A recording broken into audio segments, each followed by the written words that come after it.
뭔가 마음에 걸리는 일을 하다가 들키면 딱 걸렸다 이런 표현을 우리가 쓰잖아요. 오늘 베드로의 마음이 그랬습니다. 우리가 지난주에 살펴본 것처럼 베드로도 유대인인지라 이방인인 고넬료의 집에 들어가는 것에 대해서 마음이 편치는 않았어요. 그런데 여러분들 보십시오. 발 없는 말이 천리를 간다 그런 말이 있잖아요. 가이사랴에서 벌어진 일이 오늘 성경에 보니까 벌써 유대에 알려져 버렸습니다. 사도 중에 사도인 베드로가 이방인 집에 들어가서 그들과 함께 먹었다, 머물렀다 이런 소문을 유대에 있는 그리스도인들이 듣게 되었다는 것입니다. 이게 저절로 알려진 게 아니에요. 가만히 보면 고자질한 겁니다. 그러니까 가이사랴에서 이방인이 돌아오는 그 감격적인 장면을 보면서 대부분의 사람들은 야, 복음이 이방인들에게도 임했다, 할렐루야, 아멘 하고 있는데 누군가는 마음이 꽁해 있었다는 거예요. 아니, 어떻게 베드로가, 사도 중에 사도인 베드로가 이방인의 집에 들어갈 수 있어? 이 말을 갖다가 이제 유대에 있는 오늘 성경에 보면 뭐라고 나와 있어요? 할례자들이라는 표현이 등장하는데 여러분들 이것을 오해하면 안 됩니다. 우리가 초대교회에 보면 유대교파 그리스도인, 헬라파 그리스도인이 있었으니까 그 중에 유대교파 그리스도인들을 말하는구나 라고 생각할 수 있는데 아직 이 당시는 구성원이 둘로 나뉘어지기 직전이었어요. 왜냐하면 이제서야 복음이 이방인들에게 들어가기 시작했던 때이기 때문에 그렇습니다. 이건 뭘 말하냐면 그 당시에 대부분의 교회는 99.9% 이상 유대인들로 이루어진 교회였는데 그 중에서도 특별히 이 유대교의 율법에 관심을 많이 가지고 있었던 사람들, 그 사람들을 지금 할례자들이다 이렇게 표현하고 있다는 거예요. 그 사람들 귀에다가 쏙 넣어준 거죠. 사도 중에 사도인 베드로가 이방인들과 함께 음식을 먹었다. 어떻게 이럴 수가 있느냐.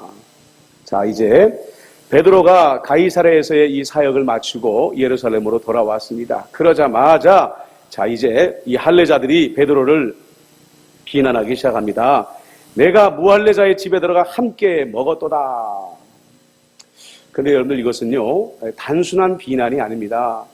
더 엄격하게 말하면 베드로를 지금 예루살렘 교회에 정죄하고 고발하고 있는 것입니다.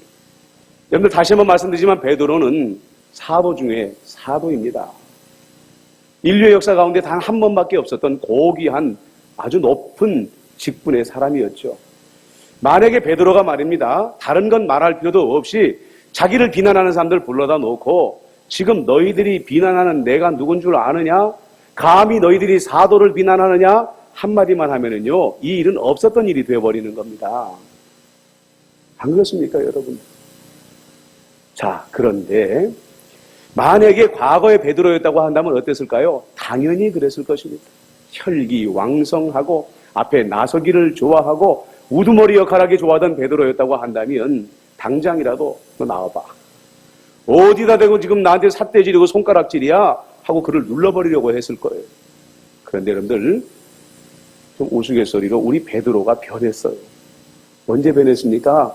예수님의 부활을 목격하고 성령의 충만함을 입고 베드로가 변했다는 거예요. 오늘 성경에 보면 베드로가 어떻게 했냐면 차례로 설명했다. 이런 말씀이 등장을 합니다. 4절에 보니까. 현대인의 성경에 보면 이 말씀을 어떻게 번역하고 있냐면 베드로가 처음부터 차근차근 설명하기 시작했다. 이렇게 표현을 하더라는 거죠. 예전의 베드로와 180도 달라져 있는 그 성품이 온유하게 변해져 있는 베드로의 모습을 보여주고 있는 것이죠.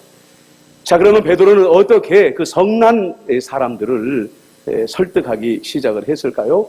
오늘 베드로는 이 세 가지의 조건을 가지고 그 성난 무리들을 설득하고 이해시키고 있는 것을 보게 됩니다.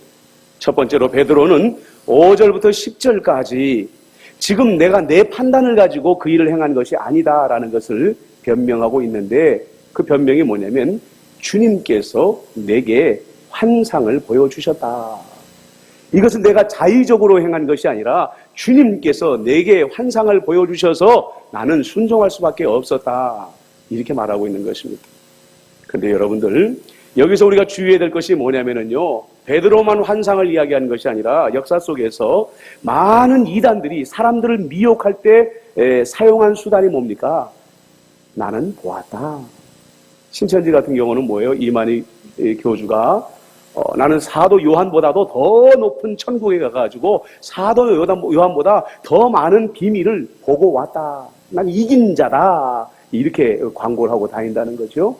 신학교에 근처도 안 가본 사람인데 헬라어도 모르고 히브리어도 모르는 사람인데 단지 그가 내가 환상을 보았다라고 말하니까 어때요? 10만 명이 넘는 사람들이 저 사람이 정말 선지자다, 저 사람이 보혜사다 이런 말을 외치면서 지금 아주 광신적으로 몰려들고 있더라는 거죠.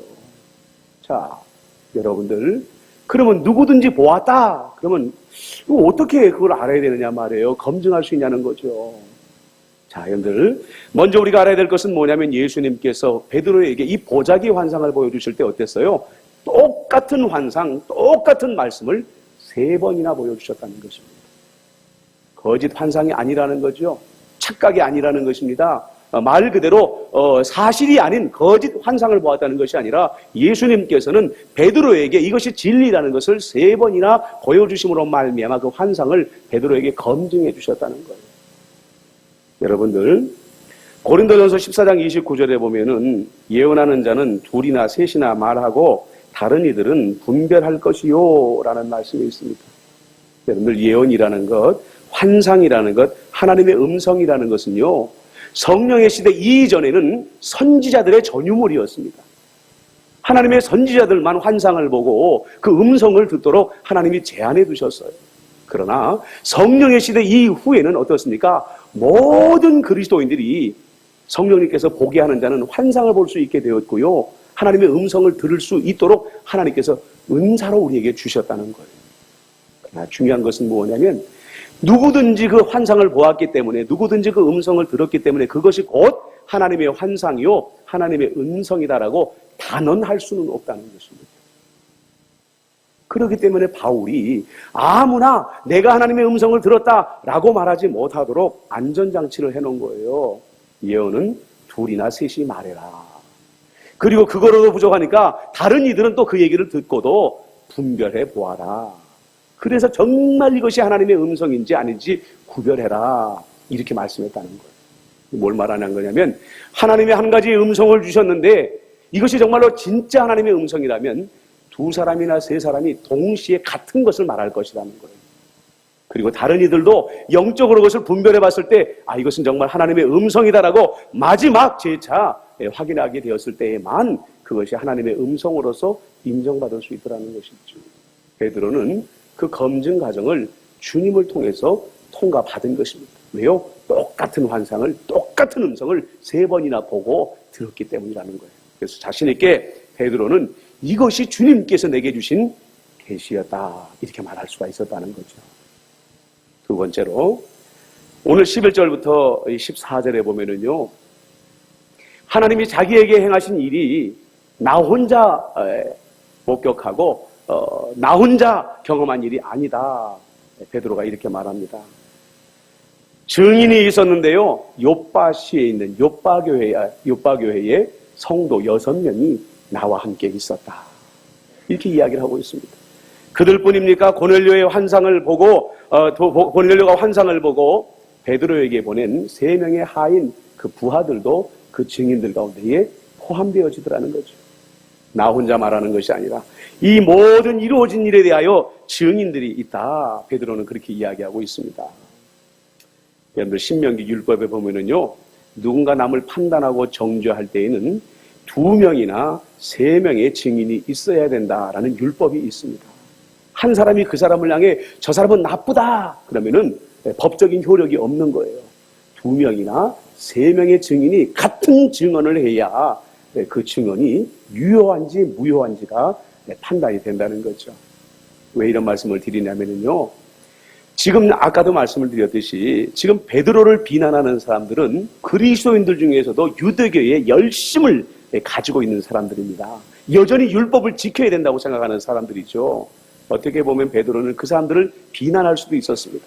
공격할 수도 있었습니다.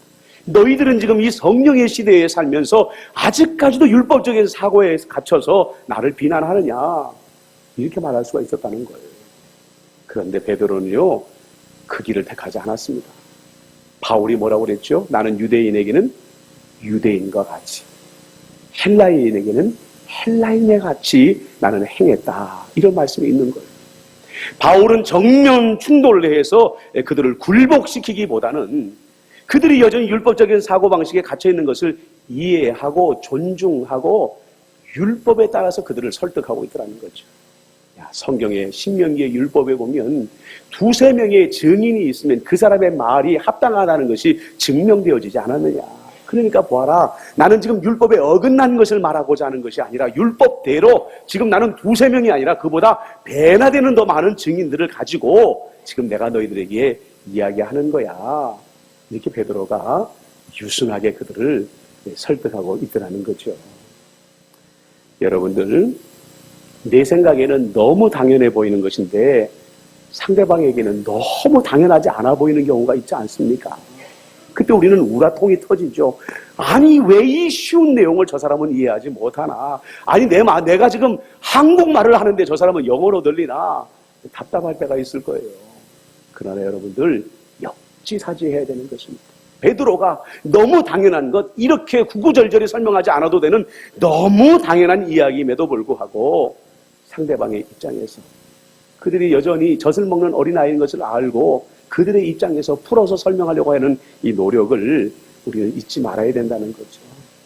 마지막으로 베드로가 이제 그들을 설득하는 것이 있습니다. 15절로 16절을 같이 한번 읽어볼까요? 시작. 내가 말을 시작할 때에 성령이 그들에게 임하시기를 처음 우리에게 하신 것과 같이 하는지라.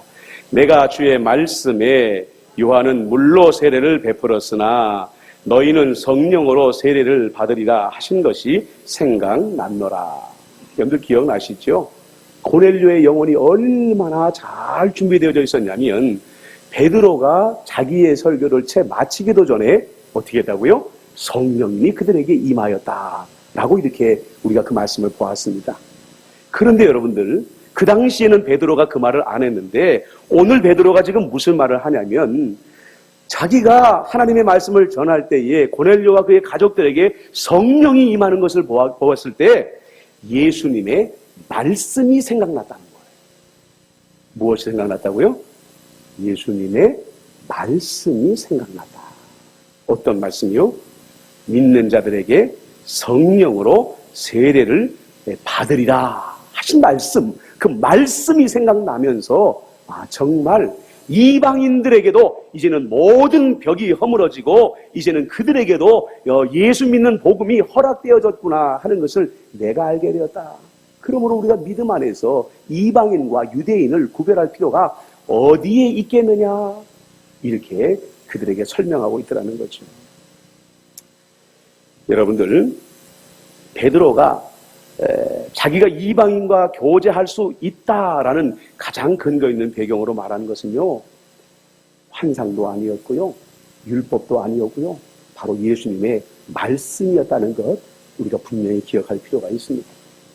아무리 이단들이 환상을 가지고 난리를 치고 그들의 거짓 교리를 가지고 난리를 칠 때에 여러분들, 그들을 향하여 우리가 검증할 수 있는 마지막 방법은 무엇입니까? 하나님의 말씀밖에 없다는 거예요.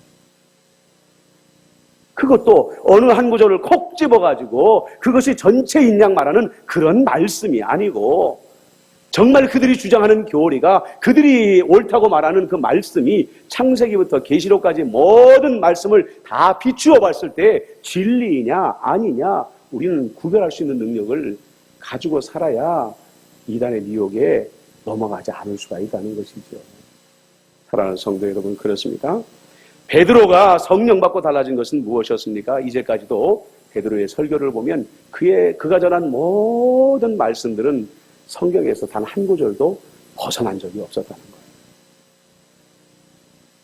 벗어난 적이 없었다는 것입니다. 자, 보십시오, 여러분들. 베드로가 이렇게 화내기보다는 윽박지르기보다는 권위로 그들을 내리누리려고 하기보다는 이렇게 자기가 당한 일들을 차근차근 하나하나 설명하고 나니까 그렇게 베드로를 비난하고 정죄하고 공격하던 그 할례자들이 어떻게 반응을 하고 있습니까? 17절 말씀 한번 읽어볼까요? 시작. 그런즉 하나님이 우리가 주 예수 그리스도를 믿을 때에 주신 것과 같은 선물을 그들에게도 주셨으니 내가 누구이기에 하나님을 능히 막겠느냐 하더라. 조금 전까지만 해도 베드로를 잡아먹을 것 같이 달려들던 사람이요, 베드로가 온유하게 하나하나 차근차근 설명하고 그들을 설득하니까 한마디로 아멘 하더라, 이렇게 말을 한 거죠. 그런데 18절도 한번 읽어볼까요? 시작.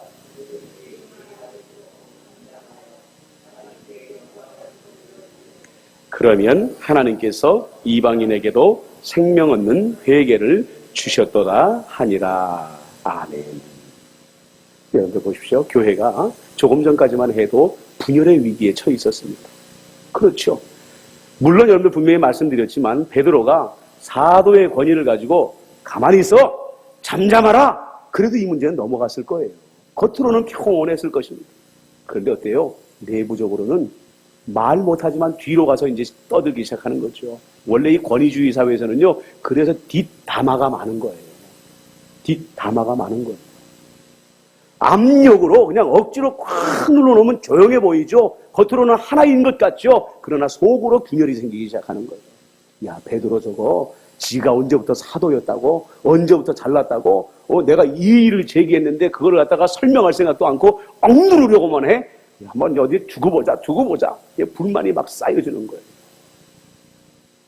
여러분들 예배 오실 때쯤에는 이미 공사가 끝났을 거예요.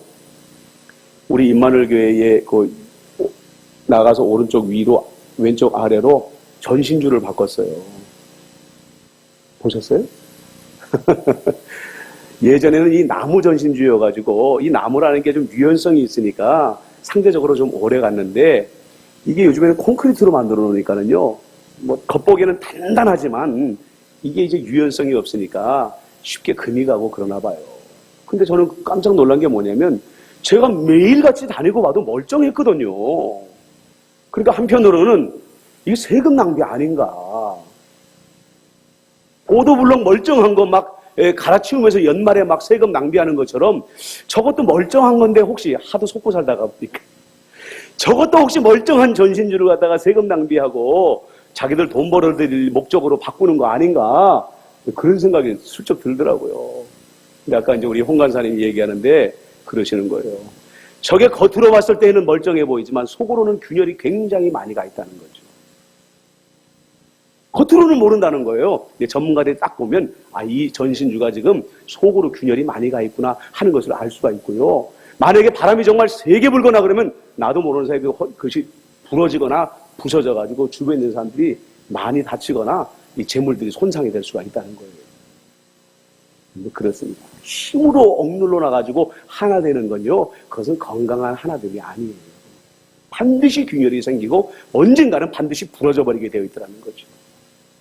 좀 더디어도, 때로는 답답해도 베드로와 같이 온화한 성품으로 상대를 이해시키고 설득하고, 그러다가 보면은 시간은 더디 걸릴지 몰라도 그것이 진정으로 사랑으로 하나 되는 교회가 될 줄로 믿습니다. 베드로가 그 본을 우리에게 가르쳐주고 있는 거예요. 자, 이제 베드로의 이야기가 이제 잠시 멈추고요. 이제 다시 누가 주인공으로 등장합니까? 바나바라는 사람이 또 등장을 합니다. 근데 여러분들 4장 36절에 이미 바나바라는 사람이 등장을 했죠. 또 9장에도 바나바가 바울을 예루살렘 교회에 소개시켜주는 인물로 등장을 하고 있습니다. 그런데 우리가 그때는 잘 살펴보지 않았지만 4장 36절에 보면 바나바의 본명이 있어요. 원래 구브로 태생의 요셉이라는 이름을 가지고 있었던 사람이었죠. 그런데 사도들이 그에게 이름을 바나바라고 붙여줬어요. 바나바가 어떤 뜻을 가지고 있느냐? 예전 개역 성경에 보면 권위자, 권위자라고 나와 있었어요. 그리고 이거를 갖다가 우리가 한문으로 그냥 찾아보지도 않고 권위자, 그러니까 바나바는 굉장히 권위가 많은 사람이었구나, 그렇게 우리가 잘못해서 오해했었다는 말이에요. 근데 개역 개정판에 와가지고 이게 이제 풀어가지고 설명을 해놨어요. 오해하지 말라고. 위로의 아들. 위로의 아들. 그러니까 권위자라는 건 뭐냐면 위로를 사람들에게 권하는 자였다. 이런 표현이 쓰여지고 있는 거죠. 그러니까 어때요? 바나바는요, 자기와 생각이 다른 사람들과 충돌하는 것보다 아까 베드로처럼 설득하려고 했던 사람이었다는 것입니다. 상처받고 낙심하여가지고 좌절하 있는 사람들을 갖다가 무시하거나 깔보지 아니하고 힘을 내라고, 용기를 내라고 그 사람에게 손을 내밀어주고 붙잡아주고 이렇게 세워주던 그런 사람이었다는 거예요. 그래서 오늘 성경에 보면은 24절 한번 읽어볼까요? 시작. 바나바는 착한 사람이요 성령과 믿음이 충만한 사람이라. 이에 큰 무리가 주께 더하여 지더라. 사도 베드로, 스데반 집사의 공통점이 뭐였을까요? 성령 받고 나서 설교를 참 잘하게 됐습니다. 그렇죠. 그 다음에 기적을 일으키는 자들이었어요. 병든 자를 일으키고 죽은 자를 일으키는 위대한 능력을 행하는 자였어요. 그래서 사람들이 그 말씀의 그 능력과 그 다음에 여러분들 기적을 일으키는 그 기적을 바라보면서 많은 사람들이 죽게 돌아왔어요. 자, 오늘 바나바도 많은 사람들을 죽게 돌아오게 하던 성령 충만한 사람이라고 나오잖아요. 근데 바나바는 설교를 잘하는 사람이 아니에요. 그 다음에 바나바는 베드로나 스데반처럼 기적을 일으켜가지고 병을 낫게 하는 그런 능력을 행하는 사람도 아니었어요. 그런데 성령 충만한 증거가 도대체 뭐냐는 거죠. 성령 충만하면 설교도 좀 잘하고 그 다음에 기적도 좀 행하고 이래야 성령 충만한 것 아닌가. 근데 바나바는 성령 충만함이 기적을 일으키는 능력이나 설교를 잘하는 엄견으로 나온 게 아니라 그의 착한 성품을 통해서 나왔다는 거예요. 무슨 말씀인지 아시겠습니까? 어떤 사람들은 베드로의 능력을 보고 예수 앞에 돌아오고 스데반의 그 기적을 보고 돌아오기도 했지만 안디옥에 있었던 많은 사람들은 어떻게 사람이 저렇게 착할 수가 있는가? 무엇이 저 사람을 저렇게 천사와 같은 사람으로 만들었는가? 그의 착한 성품 때문에 주님 앞에 돌아오게 되었더라는 거죠. 우리가 그래요. 나는 전도를 좀 하고 싶은데 언변이 없어서 전도를 잘 못한다. 필요 없다는 거지. 나는 좀 기도의 능력이 있어가지고 내가 손을 얹어 탁 기도하면 막 병도 낫고 막 죽은 자들이 익히고 좀 그런 능력이 있으면 전도를 잘할 텐데 나는 그렇게 못한다. 필요 없다는 거죠. 내가 잘할 수 있는 것 가지고 하면 된다는 겁니다. 그리고 정말로 사람들의 마음 가운데 내가 예수 믿고 싶다라는 것을 마음을 가지게 되는 건 뭐냐면 나를 통해서 그 사람들이 예수님을 볼 때라는 겁니다. 여러분들 우리 그리스도인들에게 한번 물어볼게요. 여러분들 예수님 매일매일 보고 사십니까? 예수님 보이세요? 대답해 보세요. 안 보이잖아요. 그리스도인들도 예수님이 안 보여요. 특별한 은혜가 있어서 정말 예수님께서 아까 말씀드린 대로 환상을 통해서 보여주시거나 기적적으로 보여주시지 않는 한 예수님 안 보입니다. 안 보여요. 그런데 하물며 하나님을 모르는 사람들이 어떻게 예수님을 보겠습니까? 그들이 예수님을 볼 수 있는 유일한 방법은 뭐냐면 그리스도인들에게 그 성품 속에 만들어진 예수님의 형상을 통해서만 그들은 예수님을 볼 수가 있다는 거죠. 우리의 100만 마디 말보다도 우리의 변화된 성품을 통하여 예수의 형상이 그들에게 보여주는 것처럼 가장 효과적인 전도가 없다는 거예요. 가장 효과적인 전도가 없다는 겁니다. 뭐 좀 다른 이야기일지 모르겠는데 제가 군생활할 때에 저도 이제 군대를 좀 늦게 가고 좀 굶떠요. 제가 뭐 동작도 굶뜨고 그래가지고 얼차례도 많이 받고 구박도 많이 받고 그래서 내 딴에는 군생활을 되게 힘들게 한다고 생각을 했어요. 그리고 맨날 인상 벅벅 쓰고 산다고 나는 그렇게 생각을 했는데 저보다 석 달 먼저 군대에 온 이제 고참이 있죠. 고참이 어느 날 불러요. 이 친구가 야맹증이 있었어요. 근데 그 당시만 해도 이 야맹증을 판별할 수 있는 정확한 도구가 없어가지고 이 친구는 야맹증인데 그것이 판명이 안 되고 검증이 안 되니까 그냥 군대에 온 거예요. 그러니까 밤에 보초 나가려고 하면 돌불에 걸려서 넘어지고 하면 군대에서 그런 거 뭐 봐주나요? 똑바로 안 한다고 막 고참들한테 야단 맞고 그냥 두들겨 맞고 막 이러니까 너무너무 군생활이 힘든 거예요. 이 친구가 나한테 그래요. 나이는 나보다 한 30살 어렸으니까. 어이, 정의병. 예. 너는 도대체 군생활이 뭐가 좋다고 맨날 웃고 다니냐? 난 안 웃고 다녔는데요. 아니라는 거예요. 자기가 보면 나는 매일매일 웃고 다닌다는 거예요. 나는 이상하다. 나는 속으로 나는 힘들어 죽겠다고 다녔는데, 왜 이 사람은 나보고 웃는다고 말하지? 뭘까요, 여러분들? 내 안에 있는 성령님께서 내 마음속에 나도 모르는 사이에 나는 힘들어 죽겠다 함에도 불구하고 계속해서 기쁨을 공급해 주시는 거예요. 이길 힘을 주시는 거예요.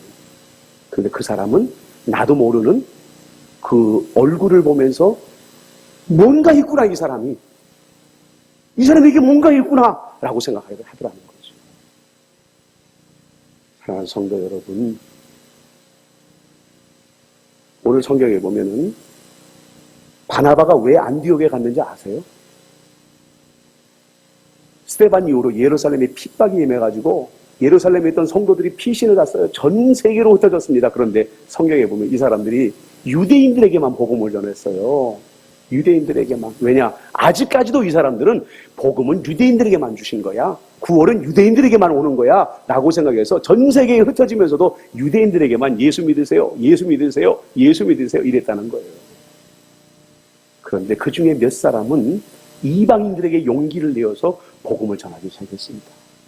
그랬더니 많은 이방인들이, 허다한 이방인들이 주님께 돌아오기 시작하는 거예요. 그래서 예루살렘 교회에서 바나바를 파송한 거죠. 이 사람들이 복음을 제대로 전하고 있는지 당신이 가서 한번 점검해봐라. 바나바를 파송한 거예요. 그랬더니 그 안디옥에 있는 이방인들이 바나바를 보고 더 많은 사람들이 예수께 돌아왔더라 하는 이야기입니다. 여러분들, 제가 사도행전을 강의하면서 자주 말씀드리는 게 뭐예요?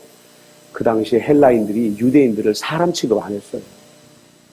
경멸했습니다. 사람 취급하는 정도가 아니라 굉장히 경멸했습니다. 그런데 그 경멸을 받는 유대인들을 통하여 헬라인들이 복음을 받아들였다. 다시 말씀드립니다. 바나바의 언변도 아니었고 바나바의 능력도 아니었고 무엇 앞에 그들이 압도당했다고요? 바나바의 착한 성품 때문에. 그 교만한 헬라 사람들이 유대인 앞에 무릎을 꿇었다는 것입니다. 여러분들 오늘 말씀해 보면은요, 바나바가 안디옥 교회를 열심히 섬기다가 야, 이거 정말 내가 능력 부족이다 생각을 해가지고 다시 누구를 찾아갑니까? 바울. 이제 막 유대인들이 잡아 죽이려고 하니까 자기 고향 다소에 가서 몰래 숨어 있었던 이제 바울을 바나바가 다시 데리고 안디옥에 돌아오지 않습니까? 근데 여러분들 그런 생각 안 해보셨어요? 왜 예수님께서는 바울에게 다른 사람도 아니고 바나바를 붙여주셨을까? 그런 생각 한번 안 해보셨어요? 베드로도 붙여줄 수 있고, 뭐 야고보도 붙여줄 수 있고, 아니면 이름 모를 또 다른 많은 일꾼들을 바울에게 붙여줄 수도 있는데 왜 바울에게 바나바를 붙여줬을까? 아세요, 여러분들? 바나바와 바울은 정반대의 사람이에요. 이제까지 우리가 살펴본 것처럼 바나바는 굉장히 온화한 사람입니다. 심장이 굉장히 따뜻한 사람. 약한 자들, 넘어져 있는 자들 보면 그냥 지나가지 못하는 심장이 뜨거운 사람이었습니다. 바울은 냉정한 사람이었습니다. 사람이 자기 눈앞에 살점이 떨어져 나가고 피를 토하면서 죽어가는 모습을 보면서 저놈은 주도 마땅해 라고 말하던 지극히 냉정한 사람이었습니다. 그렇기 때문에 여러분들, 바나바는 어떤 사람입니까? 우리가 흔히 말하는 사역자들 중에 사람 중심의 사람이었다. 일을 빨리빨리 어떤 결과를 내기보다는 이 사람하고 같이 가야지. 그래도 이 사람하고 같이 가야지. 사람을 품으려고 하는 사람이 바로 바나바였다는 거예요. 근데 바울은 어때요? 일 중심의 사람, 일 중독자예요. 그래서 어떻게 하든지 효율적으로, 능률적으로 빨리빨리 많이 어떤 결과물들을 만들어내기 위해서 막 정신없이 뛰어다니는 그런 바울이었다는 거죠. 바울에게 그것이 장점이지만 치명적인 단점이기도 하다는 거예요. 근데 여러분들 보세요. 바울은 13번째의 사도였습니다. 그렇죠. 예수님께서 직접 부르셔서 세우신 이방인을 위한 위대한 그릇인 여러분들 사도예요, 사도. 그럼 상식적으로 생각해서 바나바가 하나님께서 분명히 바나바를 바울에게 붙여주신 건 뭐예요? 바나바로 인하여 선한 영향력을 누구에게 미치라는 거예요? 바울에게 미치라는 거잖아요. 그래서 바울의 그 냉정한 마음을 좀 온유한 마음으로 변화되도록 도와주고, 그 다음에 일 중심의 사람이 좀 사람 중심의 사람으로 변화되도록 선한 영향력을 미치라고 바나바를 붙여준 거잖아요. 그렇잖아요. 근데 우리가 상식으로 보면 이거 반대가 돼야 되는 거예요. 사도는 가르치는 자잖아요. 그러니까 지금 누가 누구를 가르쳐야 되는 거예요? 다 대답해 보세요. 여러분들 기분 좋으라고 내가 하는 거예요. 누가 누구를 가르쳐야 되는 거예요? 바울이 바나바를 가르쳐야 되는 거예요. 이게 여러분들 질서입니다. 질서입니다. 그렇지 않아요? 그런데 하나님은 아니라는 거예요. 사도라 할지라도, 아무리 사도라 할지라도 준비되지 못한 것은 성도들을 통해서라도 배워야 된다.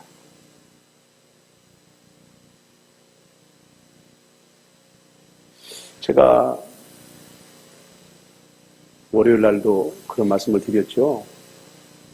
목회를 하면서 목사가 바리새인이구나.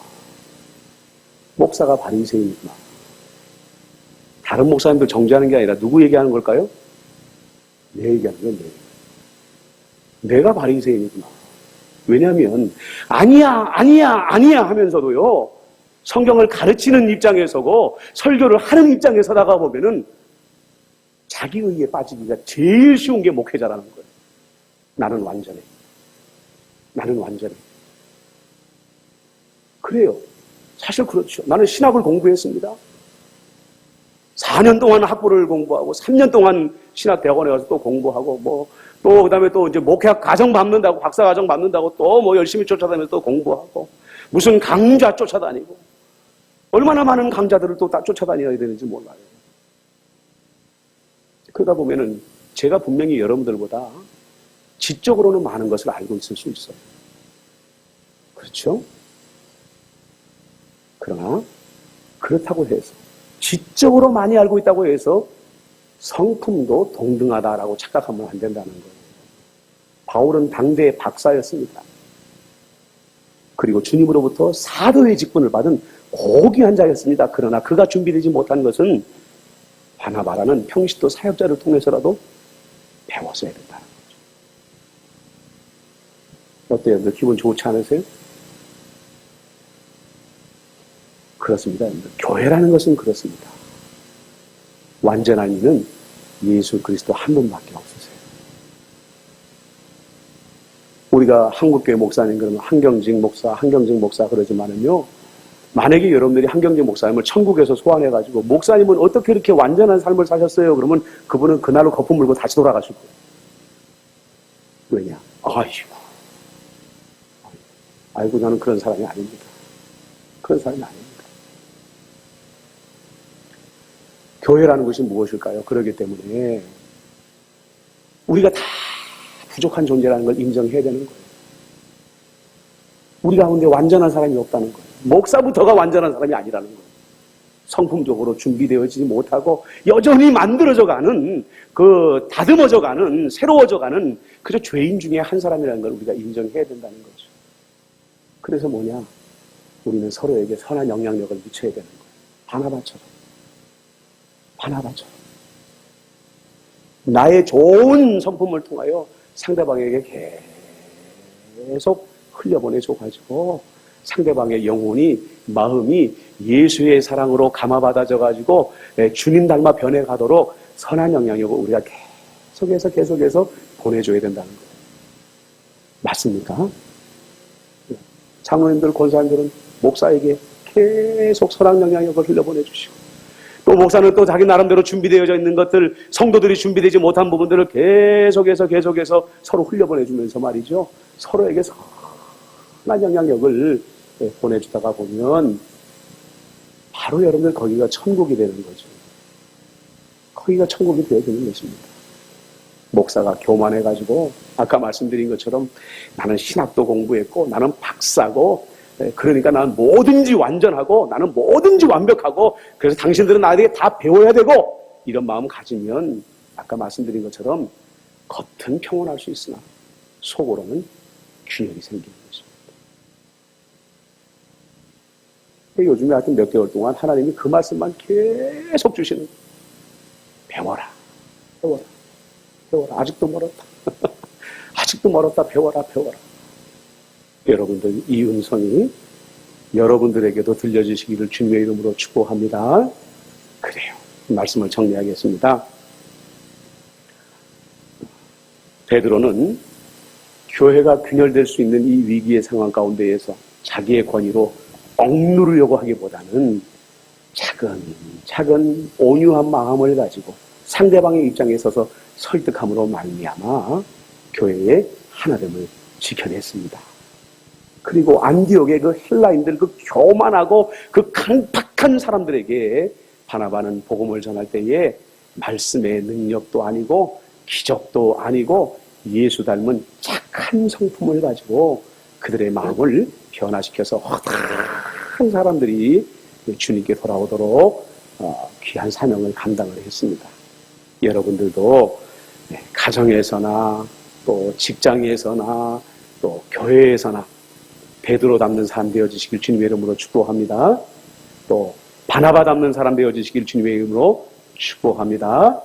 그래서 바울 같은 사람도 변화시킬 수 있는 위대한 위로의 아들들 되어주시기를, 딸들 되어주시기를 예수님의 이름으로 축복합니다. 아멘. 이 시간을 다 같이 한번 기도했으면 좋겠습니다. 오늘 주신 말씀만 그대로 붙잡고 한번 기도하십시다. 주님, 예수의 성품이 내 안에 흘러서 내 안에 예수의 형상이 이루어지게 하여 주시옵소서. 우리 이 말씀 붙잡고 잠시 한번 기도하겠습니다. 지금도 살아계시고 역사하시는 만군의 주 여호와 아버지 하나님,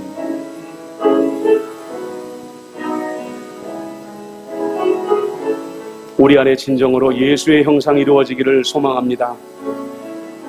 우리 안에 비뚤어지고 어긋나고 죄와 허물로 인하여 깨어지고 아버지 망가진 우리의 마음의 자리가, 영혼의 자리가 오직 성령으로 말미암아, 말씀으로 말미암아 하나님 선한 예수의 형상으로 조금씩 변화되게 하여 주시옵소서. 아버지 하나님이여, 선줄로 알거든 넘어질까 조심하라고 했습니다. 어찌 우리가 주님 앞에서 완전하다라는 착각을 할 수가 있겠습니까? 우리는 다 불완전한 존재입니다. 우리는 다 깨어진 형상들입니다. 주님, 우리가 스스로 예수 닮게 하여 주시옵시고, 바나바가 바울에게 선한 영향력을 미쳤던 것처럼 우리 안에 있는 좋은 성품들을 우리 가족에게, 우리 직장의 동료들에게, 또 우리 믿음의 식구들에게 흘려보냄으로 말미암아 서로가 서로를 변화시켜가는 선한 영향력을 행사하는 그리스도의 참 증인들이 되도록 역사하여 주시옵소서. 우리는 다 죄인입니다. 우리는 다 불완전한 죄인들일 뿐입니다. 교만하지 말게 해 주시옵소서. 착각하지 말게 하여 주시옵소서.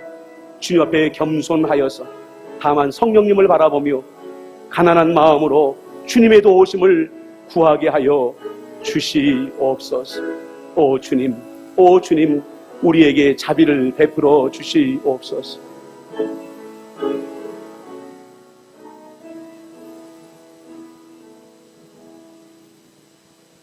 주님, 성질 급하던 베드로, 나서기를 좋아하던 베드로가 성령의 충만함을 받고 온유한 성품으로 변화된 것을 보게 됩니다. 위로의 아들로서 약한 자들을 그냥 지나치지 아니하고 뜻이 다른 자들을 배격하지 아니하고 품으려고만 했던 바나바를 통하여 성령 충만의 또 다른 능력을 우리가 보게 됩니다. 예수님, 우리는 여전히 죄인일 뿐입니다. 우리 안에는 여전히 부서지고 깨어지고 망가져 있는 죄인의 성품이 그대로 남아 있습니다. 주여 인정하오니 오늘도 이 시간에 하나님의 말씀과 성령으로 우리의 성품을 다듬어 주옵소서. 그리하여서 우리 안에 진정으로 예수의 형상이 만들어지게 하여 주시어서 하나님, 우리를 바라보는 사람들이, 우리의 형상을 바라보는 사람들이 우리를 보는 것이 아니라 우리 안에 만들어진 예수님의 형상을 발견하게 하여 주시옵소서. 안디옥 교회에 믿지 않는 자들이 그리스도인들을 그리스도인이라고 부른 이유를 깨닫게 하여 주옵소서. 교회에 다니기 때문에 그리스도인이 아니라 그들의 삶이 변하여서 그리스도 닮았기 때문에 그리스도인이라 불렸다는 사실을 늘 깨닫게 하여 주시어서 오늘도 이 시대에 우리가 예수 믿지 않는 사람들에게 진정으로 그리스도인이라 불림을 받게 하여 주시옵소서. 주님, 고난주간을 보내고 있습니다. 우리 주님께서 더욱더 우리들 마음 가운데에 근신함을 허락하여 주시옵시고 새벽 기도의 시간들을 통하여 주님의 고난을 깊이 묵상하며 변화되어지는 은혜로운 시간들 보내게 하여 주시옵소서. 더불어 주님, 우리가 부활절을 맞이하면서 한 영혼 열매 맺기 운동을 하고 있습니다. 전도하지 않는 교회는 교회가 아니라고 하였습니다. 주님, 한 영혼을 가슴에 품고 눈물로 기도하여서 이 부활절 아침에 주님의 그 영광스러운 부활의 날에 함께 예배에 참여할 수 있는 용기와 결단을 임마누엘의 모든 성도들에게 허락하여 주시옵소서. 예수님의 이름으로 기도드립니다. 아멘.